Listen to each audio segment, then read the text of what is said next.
s'appelle Ilanae. Là où j'ai 40 ruches. Voilà.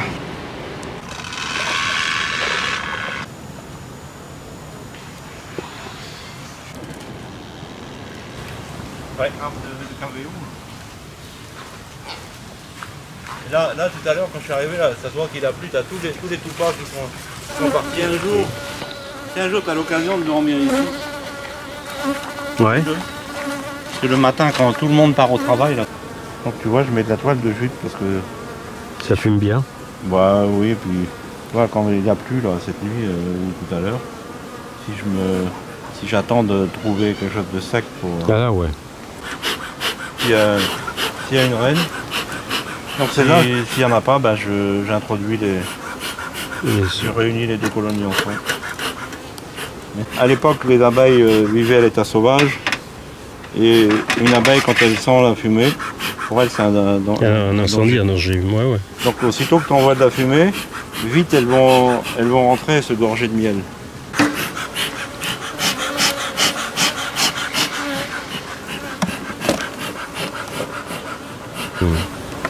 Donc tu vois, si je fais pas ça tous les ça, je fais une visite comme ça tous les 2 mois. Si je contrôle pas l'état des reines, des colonies, ben, dans un an, tu produis plus de miel. Le plus grand travail en apiculture, c'est ça, c'est de la fumée. Toujours avoir des reines jeunes pour que la population soit au maximum.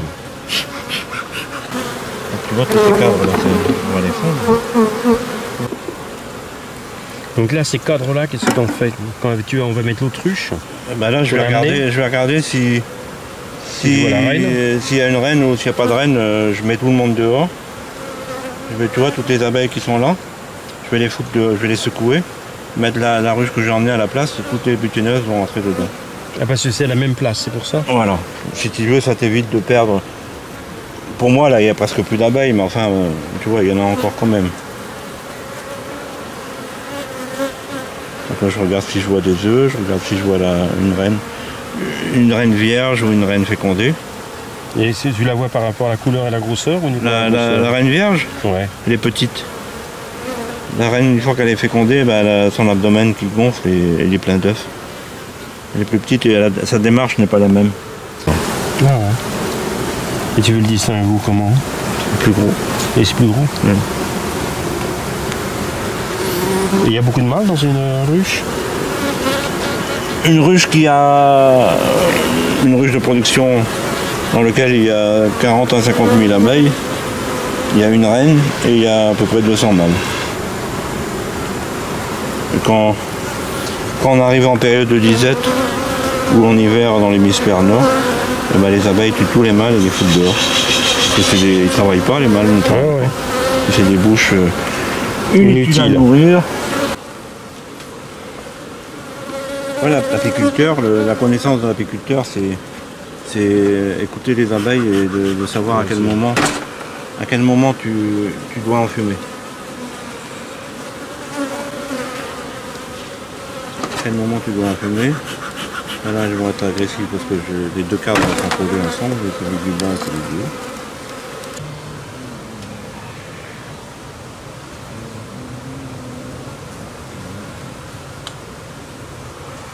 Alors, t'en as 3 qui sont en train de sortir. Tu vois? Donc ça, c'est pas la maman qui décide d'accoucher, c'est le bébé qui décide de naître. Et là, j'ai vu une ouvrière qui est en train de sortir aussi. Là, regarde. Là, t'as sa tête. Regarde. On va l'aider à son vis. Hé! On va l'aider à sortir. Attends, on va lui ouvrir. Avec les forceps. Ah, ma chérie, allez, sort. Elle va sortir? Ça y est. Donc là, elle va aller se nourrir. Elle va aller manger un peu de miel. Et après, elle est directement active, quoi. Après, elle est nourricière. T'en as 2 en train de naître. Une, deux. Là, les mâles, ils sont en train de sortir. Tu vois, les opercules d'ouvrière et les opercules de mâles. Ça, c'est différent. Ah ouais. Ça c'est bombé. Et donc quand la reine elle pond, elle regarde si c'est une cellule d'ouvrière ou si c'est une cellule de mâle. Quand c'est une cellule d'ouvrière, c'est plus petit, donc elle féconde l'œuf. Si c'est une cellule de mâle, elle pond, mais elle ne féconde pas l'œuf. Ah ouais. Si c'était nul. Tu te caches, hein, vilaine, hein? Tu sais que je vais te tuer, hein? Le grand méchant loup va te tuer.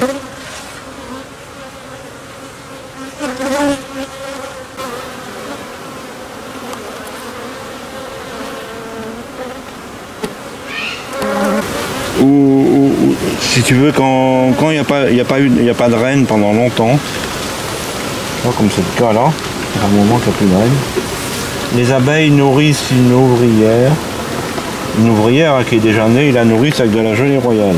Pour en faire une reine. Non, ça ne sera jamais une reine. Non.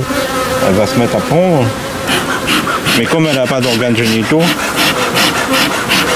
elle ne pourra pas se faire féconder. Et elle pondra, mais que des œufs non fécondés. Donc elle va donner naissance qu'à des mâles. D'accord. Donc tu la distingues pas d'une ouvrière. Une ouvrière qui se met à pondre, tu la distingues pas d'une autre ouvrière. Donc, pour éviter qu'elle revienne dans la ruche que je vais mettre, hein, je vais prendre je vais prendre tous ces abeilles là. Je vais aller me mettre là-bas à côté d'un arbre. Ouais. Et je vais secouer tout le monde. Et l'abeille qui s'est mise à pondre, elle ne peut plus voler. Donc elle va rester là-bas. Et il n'y aura que les butineuses qui vont revenir. On va le faire comme ça. On aura la théorie et la pratique en même temps. Regarde la reine, elle est là. Tu vois, c'est une jeune reine. Bon. Tu vois sa démarche. Tu vois sa démarche. Voilà, c'est une jeune reine. Donc je la prends. On ne va pas s'envoler. Je la prends, je l'écrase, et je la jette. Voilà. Là, elle ne pond pas encore. Elle ne pond pas encore.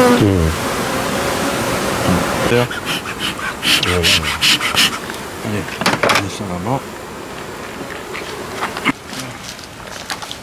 Je vais enlever tous les vis.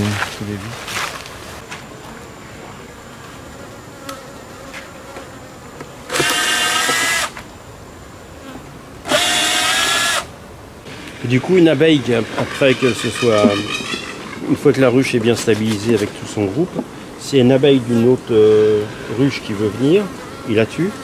Ça dépend, si elle rentre avec de la nourriture. Ça arrive que les abeilles se trompent de ruche. Ouais. Donc si elle rentre avec de la nourriture, il accepte. Il faut une offrande, quoi, en gros.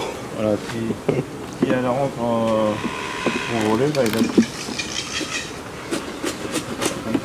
Il y a quelqu'un qui arrive chez toi avec un bon verre de vin, une bonne bouteille. Tu vas le rentrer.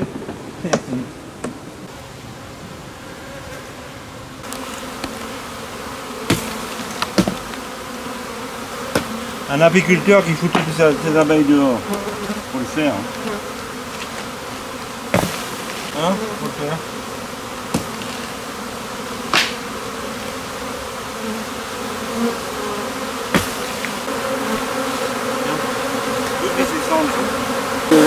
Oui, j'y vais.